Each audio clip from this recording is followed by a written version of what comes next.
और अब बात करेंगे मुल्क में बढ़ते हुए कोरोना केसेस के जनाब, कोरोना केसेस के हवाले से हम आपको बताएं कि मुख्तलिफ शहरों में उसका जोर अब बढ़ता जा रहा है एक बार फिर से। और इस्लामाबाद जो कि वफाकी दारुल-हुकूमत है, वहाँ पर जो पॉजिटिव आने वाले केसेस है उसकी शरह है 5% से ज़ायद।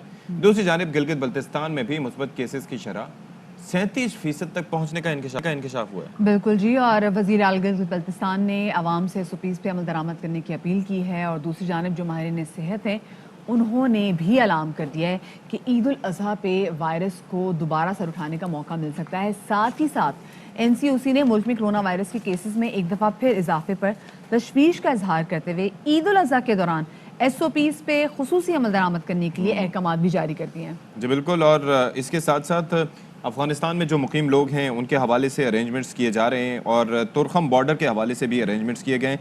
तो जनाब, इसी पर हम बात करेंगे। Vice chancellor university of health sciences professor doctor Javed Akram sahab एक बार फिर से हमारे साथ मौजूद हैं। सर, कैसे हैं आप? खैरियत से? ठीक ठाक हैं जी? Thank you so much Sati sahab. Sir, cases जो हैं they are on the rise. अब इस्लामाबाद में 5% और गिलगित बल्तिस्तान में तो 37%। How alarming is this sir? Very very alarming. और मेरा ख्याल है ये रोलर कोस्टर पे हम चढ़े हुए हैं और अभी भी डाउन साइड पे हैं अनफॉर्चुनेटली।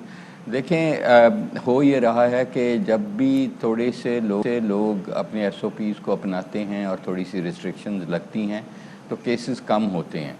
और जब कम होते हैं तो हम समझते हैं ये कम नहीं हुए, ख़त्म हो गए हैं। और फिर जब रिलैक्स करते हैं और उम्मीद करते हैं कि लोग अपना ख्याल अब खुद कर लेंगे, ओनरशिप थोड़ी दी जाती है बीमारी की लोगों को, तो वो अनफॉर्चुनेटली फिर इसको जिस कदर वल्नरेट करते, जैसे आपको पता है ये जो GB का आप बात कर रहे थे कि वहाँ पे कोई इस नामी चीज़ ही नहीं थी, मास्क की नामी या सोशल या फिज़िकल डिस्टेंसिंग। अब ये लोग पूरे पाकिस्तान से वहाँ गए हुए थे और जाहिर है वो केसेस साथ ले गए।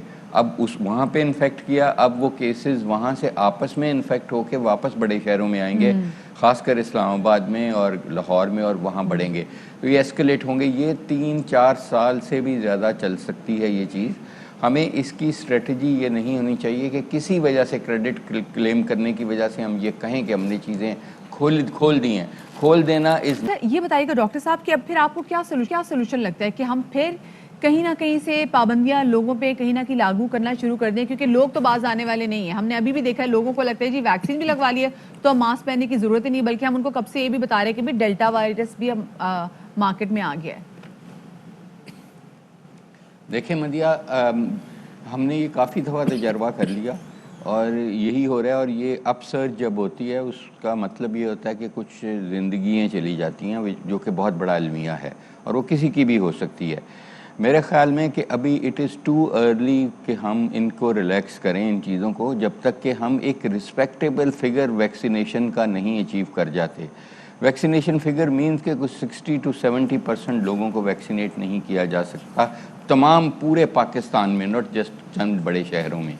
तो इसलिए मैं समझता हूँ कि हमें इस चीज़ को जहन में बिठा लेना चाहिए और फिज़िकली, फाइनेंशियली, सोशली ये बिठा लेना चाहिए for the sake of saving lives कि इसको हम कम से कम 3-4 साल के लिए इसी तरह ही रखेंगे, ताकि लोग बजाय इसके लॉलीपॉप थोड़ी सी दे के उनको ऑल्टरनेटिव दे के उनको अभी कह दिया जाए कि ऑल्टरनेटिव सोर्स ऑफ इनकम अपनी डेवलप करें, इनोवेट करें कि वो किस तरह ऑनलाइन चीज़ें चला सकते हैं, बजाय इसके कि ये हम इस फिनोमिनन से गुजरते रहें और फिर आते रहें, फिर गुजरते रहें, फिर आते रहें और प्लान भी कोई नहीं अपनी फिर शादी कर सके। उनको कहा जाए कि शादियाँ आप 20-25 बंदों के साथ ही कर लें। अपनी ख्वाहिशात की कुर्बानी दें बजाय जानों की कुर्बानी देने के। और हमें फौरी तौर पे एस्केलेट करना होगा अपना जो वैक्सीनेशन प्रोग्राम है, क्योंकि देखें ये जो नई वेरिएंट जिसका आपने अभी जिक्र किया B1.1617.2 जिसको हम डेल्टा म्यूटेंट्स कहते हैं, इसमें 1 दर्जन के करीब म्यूटेंट्स हैं और वेरिएशंस हैं जिसने इस वायरस का लगाव मज़ीद कई गुना बढ़ा दिया है। तो ये वेरिएशन और ये म्यूटेशंस तो आती रहेंगी, इनको तो अल्लाह ताला के अलावा कोई नहीं रोक सकता, ना मैं ना आप, सिर्फ दुआ कर सकते हैं।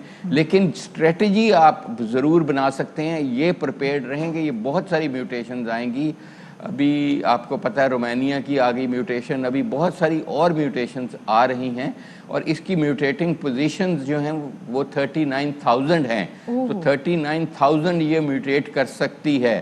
اس لیے ہمارے جو ہم NCOC میں اور تمام بہت اچھا کام کر رہے ہیں، ان کو یہ سوچ لینا چاہیے کہ یہ میوٹیشنز آ رہی ہیں، اور اس کا افیکٹ یہ ہوگا کہ اگر ہم نے یہ ویکسینیشن ونڈو کو کمپلیٹ نہ کیا، کہ یہ ایک ٹائم ونڈو ہے، اس میں کمپلیٹ نہ کیا تو یہ ظاہر ہے اتنی میوٹیٹ کر جائے گی کہ ہمیں ویکسینیشن دوبارہ کرنی پڑے گی۔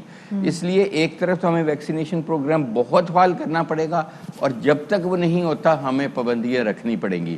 ہمارا ٹارگٹ یہ نہیں ہونا چاہیے کہ کیسز کم ہو گئے اور ریلیکس کر دیا، ہمارا ٹارگٹ یہ ہونا چاہیے کہ جب اس ڈگری کی ویکسینیشن ہو جائے گی اس وقت ہم سوچیں گے کہ کیا چیز کھولنی ہے، اور وہ بھی چیزیں صرف تعلیم کھولیں جس کا کوئی ایک واقعہ ہی بہت بڑا کنسٹرکٹیو ہے۔